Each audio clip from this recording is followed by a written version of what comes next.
And all the societies went away and went, had committees. You know how we always do things when we're all upset. You know, let's have a committee meeting. Let's have a committee and a subcommittee of a subcommittee. And let's meet every other Thursday on committees. And let's everybody contribute to the committee. You know, it's all bull crap. And so all the committees went together and they went away for a couple of months and they came back. And they said, Dr. Rose, my goodness, aren't you a handsome dude? Nobel Prize. Aren't you the smartest man in your generation? Nobel Prize.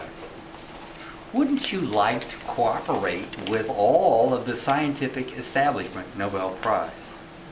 Wouldn't you like to be famous and get a Nobel Prize? Wouldn't you not want to upset the apple cart that much? Remember, if you're cooperative, you might get a Nobel Prize. And he said, what? And they said, listen. And he said, no. They said, listen. We've got a deal for you. We have got a deal. Here's the deal. Which would you rather be? Empress or queen? Come on, pick. You get one. Which do you want to be? You get to choose. Which would you want to be? If empress or queen? You want to be queen of a country instead of empress of the universe? Oh, God. There's always one of those. Anyway, she ruined it. Go ahead. So they said, which would you rather be? Would you rather be emperor or king? And he said, of course, I'd rather be emperor. And they said, well, here's what we're going to do. Instead of changing all the kingdoms, we're going to insert above kingdoms. You're going to be the one that discovered something above kingdoms. And we're going to call them domains. You are emperor of a domain. You're king of a country. Countries are small, domains are big. So here's what we're going to do. We're going to insert above the 5 kingdoms. We're going to knock out that Monera because it's bullcrap. And we're going to insert above it domains. And the true bacteria that have always been, that we've been studying, that have the true prokaryotic cell that we've always known, we're going to call the true bacteria.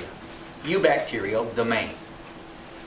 All the Escherichia coli, Staphylococcus aureus, Klebsiella pneumonia, Mycobacterium smegmatis, all those things we've been studying are true bacteria and go in the eubacterial domain. Those bizarre bacteria that have those weird cell walls and don't have membranes with cholesterol and only eat simple sugars, monomers, but have 80S ribosomes, we're going to put them in the archaea domain. And all the complicated cells go in eukaryota. So you get to keep all the kingdoms. Isn't that wonderful? You see, nothing has to be rewritten or retaught. All we have to do is teach these, tell them to knock out the Monera when they get to sophomore in university, and you got it made. So we get to keep the nomenclature system. The only thing we had to change was Monera. We kicked it out. Nobody studies bacteriology much anyway. So those were the only books that had to be rewritten. So this is what, in 1978, this became the taxonomy of classification. 3 domain, 4 kingdoms. So if you look on the old practice test, it says at the high school level, how many kingdoms are there? 5. How about grade school? 5. How about university? 3. 4 kingdoms, 3 domains. 4 kingdoms, 3 domains. At the university level. At the university level. What have we done? We got rid of Monera. Why? It didn't fit. Why? There are 2 different kinds of prokaryotes. 2 different kinds of simple cells. They're not close enough to be in the same kingdom. They are too widely different. So, this is how the nomenclature and the classification system went. Now, with further study, there are actually 18 domains. But eukaryota is still a domain, and there are still 4 kingdoms. So, remember, that is the key point of this whole thing, was talking about that. All right.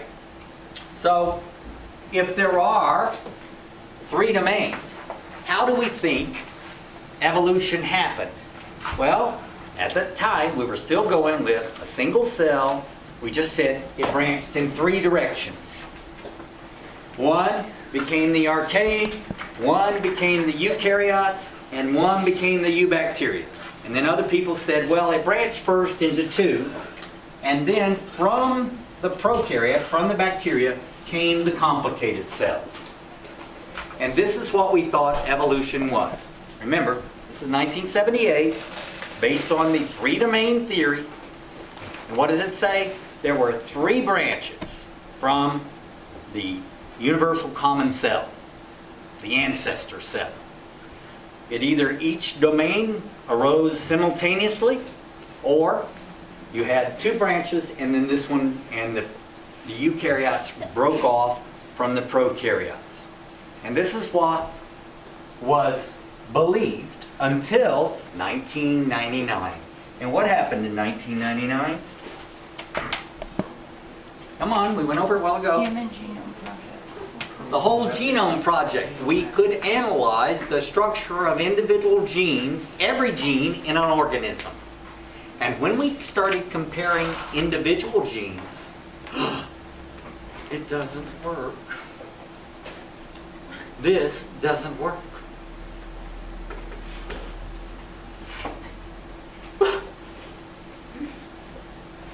You see, what we discovered is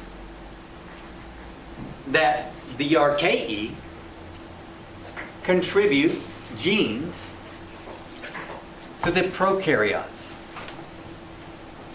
Very few genes from the prokaryotes are in the eukaryotes. So, things don't make a lot of sense. How can human beings have a gene from E. coli when according to this, we didn't, maybe here we came, if this happened, but if you had 3 branches, we couldn't have gotten genes from E. coli. Yet, we have a same gene as one in the E. coli, and when our gene's defective, guess what we get? Colon cancer. So we have, if you look at the human genome, there are very few genes that have never been seen before. They are genes passed down from the other 2 branches, the other 2 domains. Only a few from prokaryotes, but some from archaea. Now, how can that be? If there were 3 separate branches, you can't have genes from one if you're not, if she's sitting here and she says, oh, I have genes from her, but they're not in the least bit related. Ain't going to happen. Well, here's why. You see, we are in little boxes. We're born and trained to think one way. It's very hard for us to think out of a box. So when I say, where did you get your genes from, where do you think? Parents. And where did they get them from? Their parents. And what do you have genes in common with? Sisters, brothers, some from your aunts, your mother's sister and your father's sisters and brothers.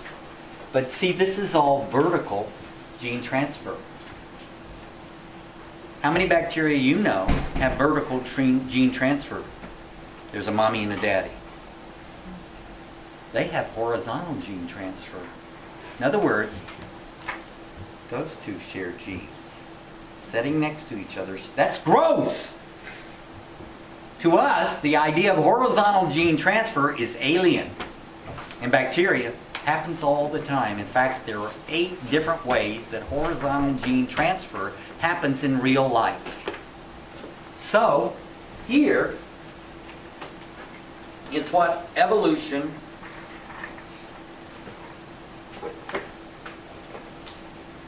going to show you the picture. Oh, baby. There we go. This is what evolution shows us with whole chromosome or whole gene data. When we compare genes of one species that are supposed to be very near the other one, we get all confused. Why? If I say, go back to my house, is there one route to my house in Echo Park? Or there's like 16 different ways. I can go down the 101, get off at Glendale Boulevard, turn right on Sun, turn left on Echo Park. Or I can go left on Vermont, go right on Sunset.